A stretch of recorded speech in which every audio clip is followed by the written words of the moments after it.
في سؤال اكتر من حد سأله، واكيد برضو ناس كتير قلقانة من السؤال ده، وهو بخصوص الذهب. وطبعا كلنا شايفين التطورات اللي بتحصل في الذهب، وسعر الذهب اخر سنتين وصل لرقم قياسي وارتفاعات غير طبيعية على عكس السنين اللي فاتت. ففي ناس كتير طبعا راحت للذهب، وفي ناس كتير رغم ان هي راحت او ناس كتير عاوزة تروح للذهب لكن قلقانة. بتقول مثلا ان في 2011 كان سعر الأنصة 1928 دولار او عدت ال 1900 دولار، وجي بعدها انخفضت ل 800 دولار. طبعا انخفاض كبير جدا، انخفاض اكتر من 100%. فهل ده ممكن يحصل دلوقتي بحيث ان احنا ممكن نروح للذهب وهو عند قمته دلوقتي 2800 دولار تقريبا، وبعد كده يرجع ينخفض ل 2000 دولار او اقل من 2000 دولار؟ هل ده ممكن يحصل؟ تعالى بقى نجاوب لكم على السؤال ده بالتفصيل من وجهة نظرنا احنا. يلا بينا.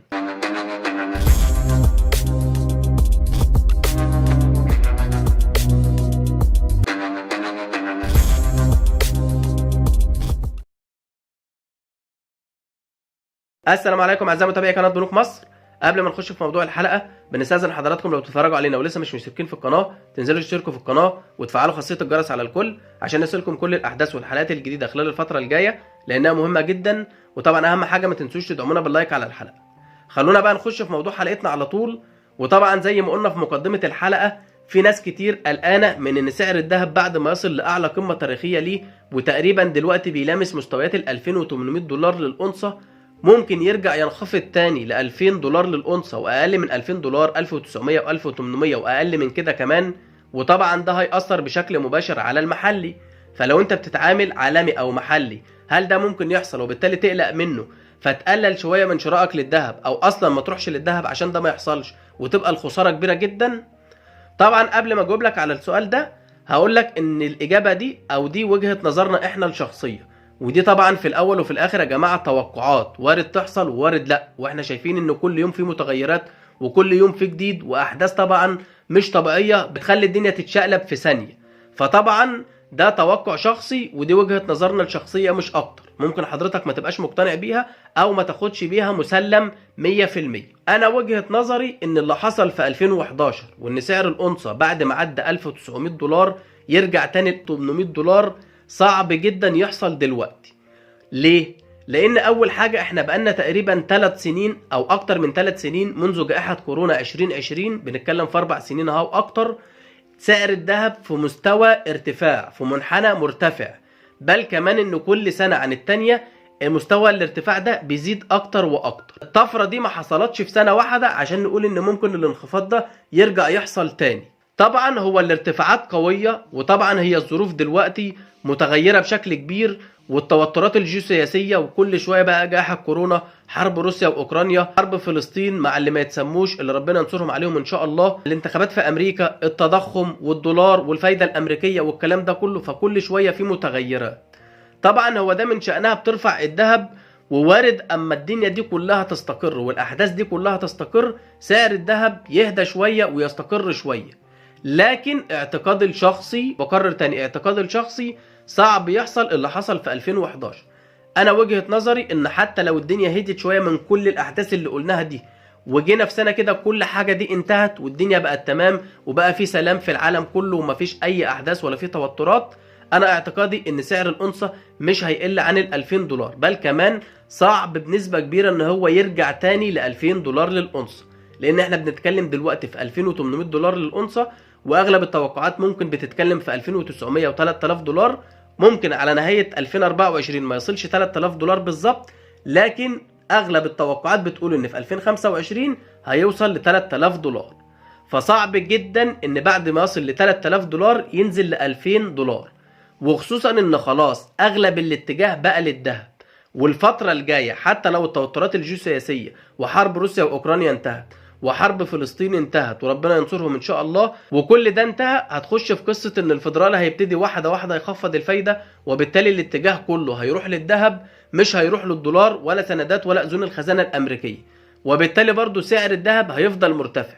لو الدنيا استقرت وحصل استقرار والدنيا هدت شوية في الذهب، الانخفاض اللي بيحصل على الفايدة الامريكية وغيرها هيخلي الذهب برضو يبقى شبه ثابت شوية في الانخفاض، وبالتالي صعب شوية يحصل الانخفاض الكبير ده.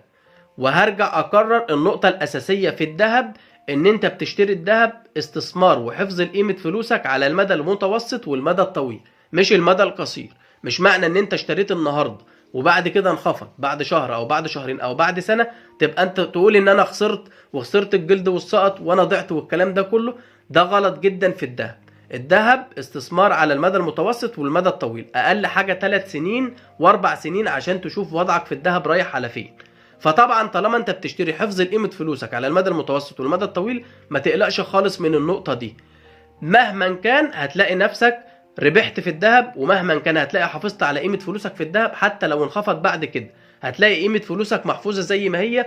ودي اهم ميزة في الذهب على مر العصور كلها، مش النهاردة ولا السنة اللي فاتت ولا السنة الجاية. فطبعا ما تقلقش من النقطة دي، وامشي طبعا بالاستراتيجية الصحيحة اللي اغلب الناس بتقولها واغلب الاقتصاديين والمحللين بيقولوها، وهو ان انت تشتري على اجزاء، وتشتري كل ما يكون في انخفاض، وتعمل متوسط سعر كويس جدا ليك، بحيث ان انت اما تيجي بعد فترة بعد 3 سنين قل بقى وزاد خلال ال3 سنين دول، وده اللي وارد يحصل، شوية هيقل وشوية هيزيد وشوية يفضل متثبت وشوية يحصل جني ارباح والكلام ده كله. في النهاية هتلاقي انت عامل متوسط سعر كويس افضل من السعر اللي ساعتها اما تيجي تبيع عندها. فده طبعا اللي تفضل ماشي بيه، كل انخفاض يحصل تشتري وتعمل متوسط سعر كويس جدا ليك.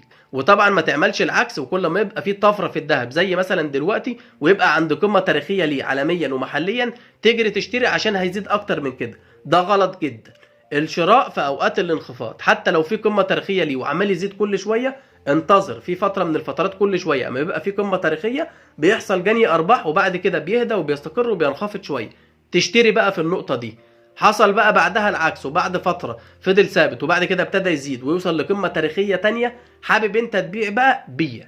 لكن برضو نصيحتي ليك دايما ما تبيعش لمجرد البيع ان هو وصل لاعلى قمة تاريخية ليه، حتى لو انت عارف ان هو هينخفض بعد كده.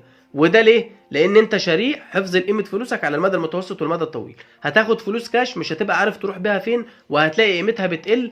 وده بالاخص عندنا في مصر هتلاقي دايما قيمه الفلوس بتقل. فطبعا ما تروحش تبيع من اجل البيع ومن اجل ان هو عنده قيمه تاريخيه ليه وعالي ليه. افضل شايل فلوسك لحد الزنقه زي ما بيقولوا، ولحد ما تيجي تبيع الذهب ده وتحتاج ان انت تبيعه ومحتاج فلوس، هتخش في اي استثمار تاني بقى، هتشتري شقه، محتاجه في اي حاجه تانية افضل من الذهب، او مضطر ان انت تبيعه ساعتها. غير كده لا. دي وجهة نظري الشخصية، ولكن في الاول وفي الاخر في موضوع الذهب ده بالذات القرار في الاول وفي الاخر ليك. اسمعني واسمع غيري وشوفني وشوف غيري، وكون وجهة نظر شخصية خاصة بيك، واللي انت مقتنع بيه اعمله. وحصل زيه او حصل الافضل او حصل العكس ما تندمش، انت كده عملت الصح وعملت اللي من وجهة نظرك. وطبعا في الاول وفي الاخر كلها تدابير ربنا. بس يا سيدي ده كده كان كل موضوع حلقتنا النهارده. اتمنى طبعا يكون الحلقه اللي تعجب حضراتكم واستفدتوا منها لو استفدتوا بسيطه. ما تنسوش طبعا تنزلوا تشتركوا في القناه، ما تنسوش اللايك على الحلقه، ونشوفكم ان شاء الله في حلقات جديده. شكرا.